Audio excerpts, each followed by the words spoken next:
Mag Emploi. Fidèles téléspectateurs, bonjour, bienvenue à ce nouveau numéro de Mag Emploi, votre émission qui parle de la recherche d'emploi au Mali.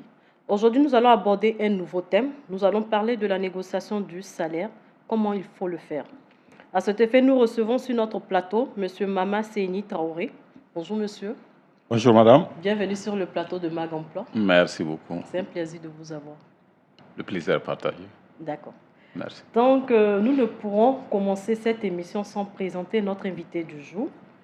Monsieur Mama Seyni Traoré est professionnel RH depuis plus de 6 ans et spécialiste de la gouvernance de l'information documentaire et de la gestion électronique des documents depuis 10 ans. C'est bien ça? Oui. D'accord. Il est aussi détenteur d'une maîtrise en droit des affaires et d'un master en management fiscal. Il occupe actuellement le poste de chef de département des ressources humaines chez Total Énergie Mali. Marketing Mali, oui. Voilà, donc c'est un parcours qui est quand même enrichissant. Plus de 10 Oui, ans. on peut dire comme ça. On se débrouille.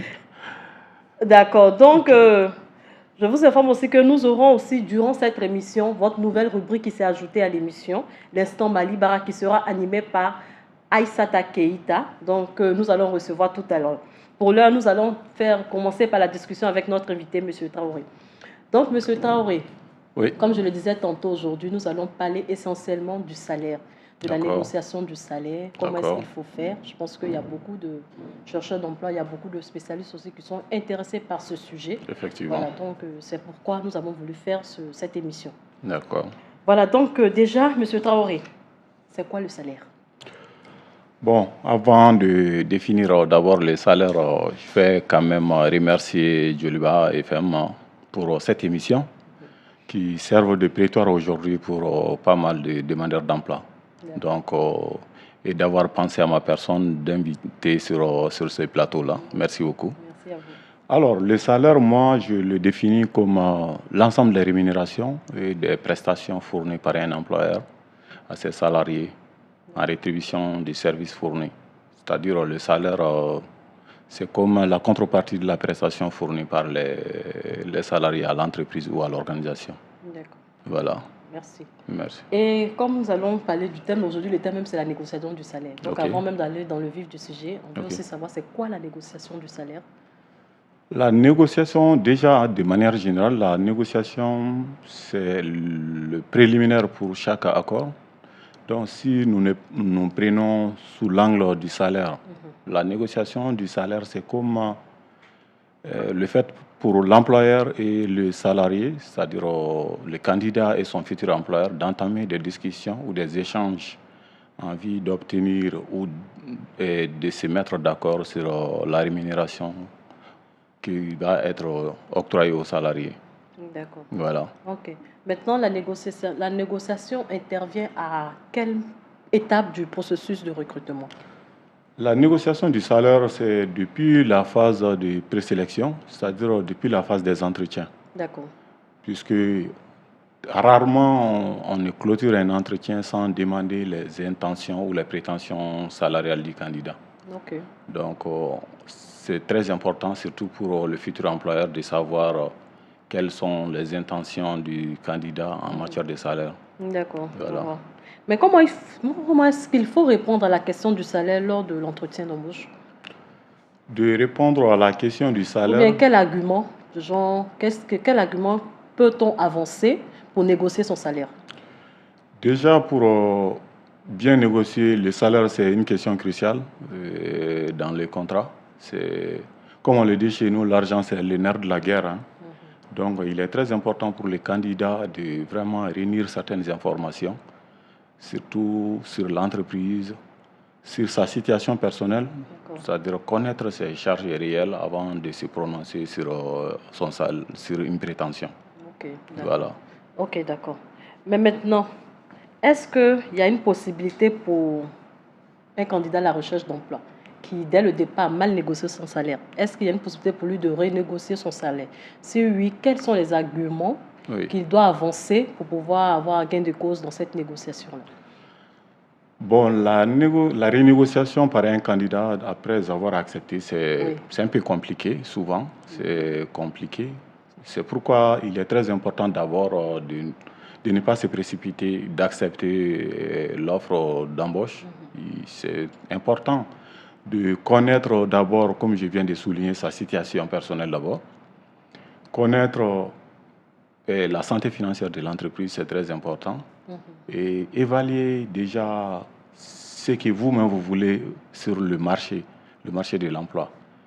En ce moment, l'argument que vous pouvez mettre sur la table, c'est de donner des informations concrètes au futur employeur, comme quoi le moment de l'acceptation de la première offre, que vous n'avez pas toutes les informations. Voilà, expliquer pourquoi vous revenez sur le salaire. Surtout si vous êtes si vous êtes déjà en activité, je vais dire. Si vous mettez sur la table les acquis que vous avez actuellement, ça peut peut-être faire réfléchir votre futur employeur de revoir sa position. Sinon, c'est une action très complexe. Donc, c'est-à-dire que c'est quasi impossible pour une personne, par exemple, qui a fait un entretien, c'est-à-dire qui a accepté de percevoir tel montant, tel salaire aujourd'hui, et pratiquement, c'est-à-dire, il rentre, il revient le lendemain et dit, bon, finalement, j'ai vu que je me suis un peu informé, j'ai vu que le salaire que vous m'avez proposé ne me convient plus. Est-il possible de changer le salaire? Donc ça, c'est quasi impossible. Ce n'est pas impossible, comme je viens de le dire, c'est vraiment complexe. Il faut quand même avoir des arguments solides et être très clair de tout ce que vous allez avancer. D'accord. Pour revenir sur la question. Ok. Donc ça veut dire tout dépend des arguments que vous allez avancer. Tout dépend des arguments que vous allez avancer. Ok, mais maintenant, est-ce que la manière de négocier pour une personne qui est en exercice et une personne qui vient d'être prise après un entretien, est-ce que la manière de négocier son salaire déjà elle est différente? Et comment est-ce qu'une personne qui est en exercice peut négocier son salaire? Peut renégocier son salaire, pardon. Ok. Bon, déjà, une personne qui est en exercice, pour lui, je pense que c'est même plus facile que pour quelqu'un qui est en phase d'entretien ou de sélection. Quelqu'un qui est en activité, lui, il doit quand même préparer cela. C'est très important. Non seulement choisir le moment propice pour demander parce que là, on est sous la bannière de l'augmentation des salaires. Ce n'est plus une renégociation, mais une demande d'augmentation. Parce que ça trouve qu'en amont, la personne a déjà accepté un salaire. Donc maintenant, il est en phase de demander une augmentation. Cela peut se faire individuellement, c'est-à-dire le salarié lui-même, il peut aller voir son supérieur hiérarchique ou les ressources humaines ou la direction. Voilà. Demander une augmentation, mais avec des arguments aussi solides. Si j'ai dit des arguments, d'abord, comme je viens de souligner, choisir le moment propice. On ne peut pas se lever en début d'année et demander tout de suite une augmentation. Si vous êtes, par exemple, un commercial, vous pouvez, à une certaine période de l'année, si vos objectifs sont déjà réalisés au-delà de l'objectif fixé de l'année, c'est le moment propice également. Donc, s'assurer que l'entreprise a une bonne santé financière, c'est très important également. Mais ce n'est pas toujours évident pour, par exemple, le commercial. Bon, le commercial, oui, c'est possible. Mais de genre, une autre personne, par exemple, qui ne peut pas forcément voir les transactions de l'entreprise passée, ne peut pas forcément savoir... est-ce qu'il peut avoir forcément une idée claire déjà de... Bon, même le commercial, lui, tous les salariés peuvent sentir si l'entreprise, si ça va ou ça ne va pas. Parce que la politique... déjà du management, c'est de partager les performances, les difficultés de l'entreprise avec les salariés. Donc, c'est très important. Et pour un salarié aussi de s'intéresser à savoir est-ce que ça va, est-ce que ça ne va pas au sein de mon entreprise. D'accord. Voilà. OK. Maintenant, quelles sont les erreurs à ne pas commettre dans la négociation de salaire?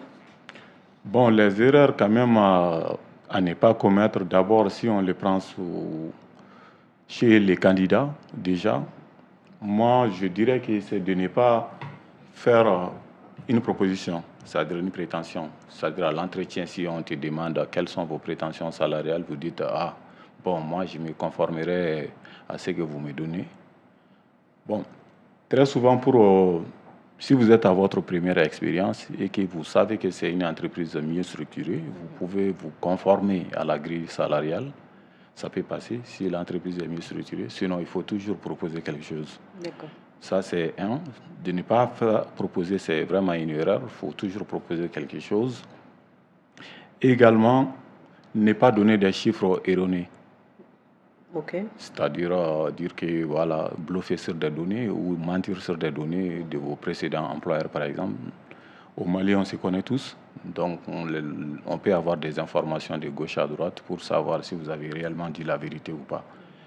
Ne pas être trop prétentieux également, demander un montant pour un poste, un montant trop élevé par rapport à certains postes. Voilà. Maintenant, si vous êtes déjà en emploi, en activité, et que vous voulez changer d'employeur, par exemple, Oui. là aussi, il faut donner des données vraiment claires D'accord. et précises, que ce soit sur votre salaire actuel, si vous voulez le partager. Ok. Voilà. D'accord. Ok, merci beaucoup. Je pense que on a bien compris Ok. les erreurs que vous venez de donner. Sans plus tarder, nous passons maintenant à notre deuxième rubrique, la question de la semaine.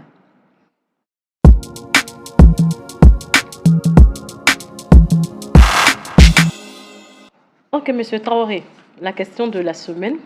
Bon, c'est une question qui est posée la plupart du temps par les chercheurs d'emploi ou les jeunes entrepreneurs qui souhaiteraient aussi avoir des informations lors de cette émission. D'accord. Donc aujourd'hui, la question de la semaine, elle est posée par Lamine Koulibaly, qui est diplômé en communication. D'accord. Il dit, est-il possible d'aborder le sujet du salaire si le recruteur ne voit pas le sujet? Si oui, comment faut-il le faire concrètement? La question elle est très importante et très pertinente. Et si le recruteur ne pose pas la question, Oui, c'est de ça qu'il s'agit. Bon, c'est difficile pour un candidat quand même de souligner le sujet, mais il y a une manière de faire venir la question. Ça, c'est demander à l'employeur déjà les conditions de travail. D'accord. Donc, vous demandez au recruteur quelles sont les conditions de travail et quels sont les dispositifs mis en place par l'entreprise pour les salariés, par exemple, en termes de rémunération ou d'avantages. Vous pouvez poser des questions de ce genre. Ça peut faire venir la question du salaire. D'accord. Voilà. C'est-à-dire qu'il faut utiliser une technique pour... Voilà, c'est-à-dire ne pas aller directement sur notre entreprise paye combien pour ce poste. Voilà, c'est ça. D'accord. Ça peut être un peu embarrassant pour lui-même, le candidat. Peut-être que le recruteur il a dû oublier ou fait sciemment de savoir si le candidat s'intéresse plutôt à l'argent que l'entreprise en question.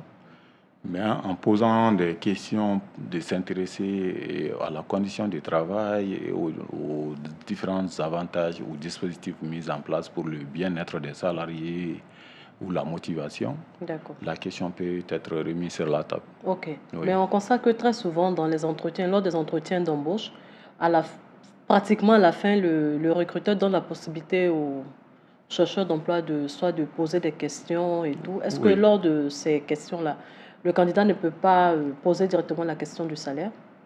Oui. C'est possible? C'est possible également. D'accord. Si on vous donne la possibilité de poser des questions, d'ailleurs, moi, j'insiste toujours là-dessus. À chaque fois que j'ai la possibilité d'échanger avec un chercheur d'emploi, sur ce volet-là, je dis qu'il faut toujours poser la question si on vous donne l'opportunité. D'accord. Vous pouvez aussi demander la question de la rémunération dans ce volet. Ok, c'est bien noté. Je pense qu'ils ont bien compris. Merci. Merci beaucoup, Monsieur Traoré. Merci beaucoup. Et avant de passer à l'autre rubrique, je souhaiterais quand même que vous donniez des conseils de façon générale pour aider les jeunes, par exemple, qui se posent toujours cette question de négociation de salaire, mais ceux qui sont toujours dans je me conforme à la grille salariale, ou bien, bon, vous-même vous proposez quoi? Bon, il y a certains qui utilisent plutôt ces méthodes-là. Donc, quel conseil vous pourriez donner à ces jeunes-là afin de pouvoir mieux négocier les salaires, quoi. Voilà. Bon, le conseil que moi je peux donner à ces chercheurs d'emploi, à tous les jeunes d'ailleurs, ou même ceux qui sont en activité, côté salaire, il faut toujours proposer quelque chose.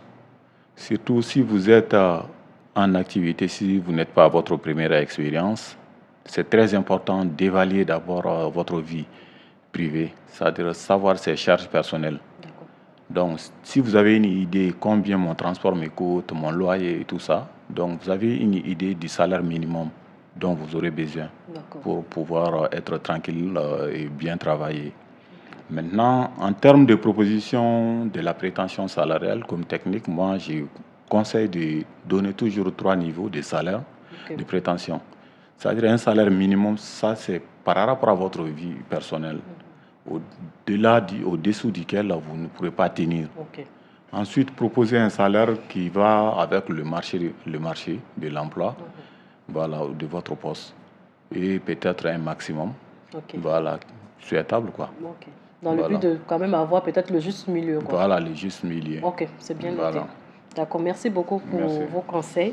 Merci beaucoup. Donc, je pense que c'est le moment de passer à notre 3e rubrique, qui est l'instant Malibara. À cet effet, nous recevons sur notre plateau maintenant Aïssata Keïta.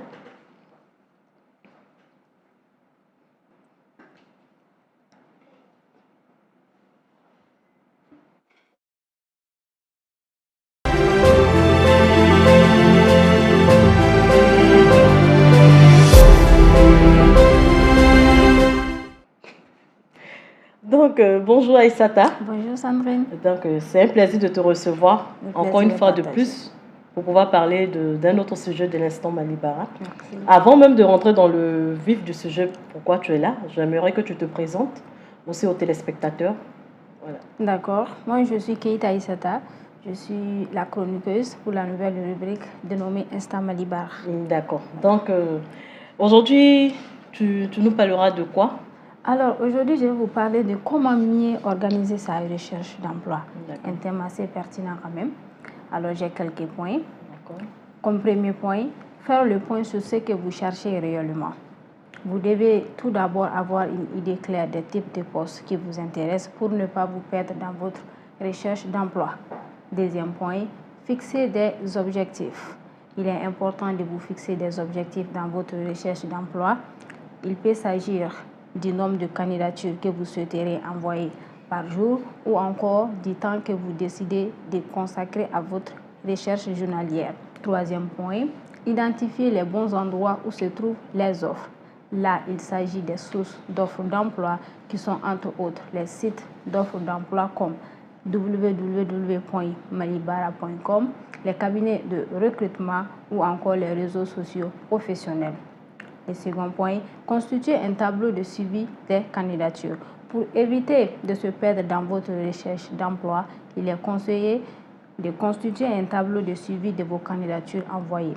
Vous pouvez faire apparaître le nom de la société, l'adresse email, l'intitulé du poste, la date à laquelle vous avez envoyé votre candidature et une date éventuelle de relance. Second point, effectuer une veille sectorielle régulière. Vous devez être informé des nouveautés de votre secteur quant aux opportunités qui se créent. Vous deviez surveiller votre secteur d'activité de telle sorte à ne rien perdre. Dernier point, renforcer sa présence en ligne. Vous devez être très actif sur les réseaux sociaux professionnels et visiter de façon régulière les sites d'offres d'emploi ou de recrutement. Alors, ça serait tout pour aujourd'hui. À la prochaine fois pour un autre thème d'Instant Malibara. Merci beaucoup Aïssata. Je pense que tu as donné énormément de points qui peuvent aider les jeunes à mieux organiser leur recherche d'emploi. J'espère qu'à travers ces points-là, ils sauront mieux structurer leur recherche. Ouais. Monsieur Traoré, je ne sais pas si vous avez quelque chose à ajouter, parce que comme on le dit, trop d'astuces ne gâtent pas d'astuces. Effectivement. Oui, donc je ne sais pas si vous avez un conseil aussi à ajouter pour les jeunes. Oui, je vais quand même ajouter quelque chose, parce que la recherche d'emploi, c'est un travail aussi à côté. Voilà. C'est très important de ne pas se décourager, de baisser les bras. D'accord. Vraiment, aujourd'hui, nous, la nouvelle génération, on a eu la chance. On peut même envoyer 20 CV en une seule nuit, étant sur le lit. C'est ce que je dis à beaucoup de chercheurs d'emploi. Donc, envoyez. Donc, du moment que vous avez ciblé l'emploi concerné, on a tellement de possibilités d'envoyer. D'accord. C'est tellement facile, il faut profiter. D'accord. Voilà, on ne sait jamais. Merci beaucoup. Donc, profitez, comme M. Traoré vient de le dire, c'est le moment de profiter. Comme on le dit, la recherche d'emploi, c'est aussi un travail. Donc, il faut surtout le prendre au sérieux afin de pouvoir obtenir gain de cause. Donc, chers invités, bon, toi, tu n'es pas une invitée, tu fais partie de la famille. Donc, chers invités, Monsieur Traoré. Merci beaucoup à vous. Merci beaucoup à vous. Merci, je pense que vous avez répondu à toutes nos questions, vous avez donné les informations nécessaires qu'il fallait. Et j'espère que ces informations serviront surtout les jeunes qui cherchent à aller dans le domaine de l'emploi, à avoir un emploi très bientôt. J'espère qu'ils vont se baser sur ces conseils-là pour pouvoir mieux négocier leur salaire. Voilà. Merci, on espère vous avoir beaucoup pour un autre sujet encore. Merci. Merci beaucoup. Merci. Donc, vous êtes disponible pour Mag Emploi, pour une autre émission? Oui. Pourquoi pas? Pourquoi pas? D'accord, merci beaucoup à vous. Merci aussi à Aïssata. Merci. Merci d'avoir animé cette chronique. J'espère que les jeunes vont prendre note de tout ce que tu viens de donner comme information.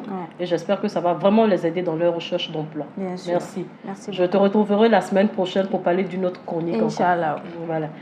Donc, nous ne pouvons clore cette émission sans remercier nos téléspectateurs qui nous suivent chaque mercredi à partir de 20h. Nous vous disons merci parce que c'est grâce à vous que nous sommes encore là. Merci à tous. Merci de pouvoir regarder cette émission, de vous fidéliser à cette émission. Cette émission, elle est faite pour vous. Elle est faite pour vous aider, surtout dans votre recherche d'emploi. Nous vous informons que cette émission, elle est préparée et présentée par l'équipe de Malibara. Nous nous retrouverons la semaine prochaine sur Joliba TV News. D'ici là, portez-vous bien.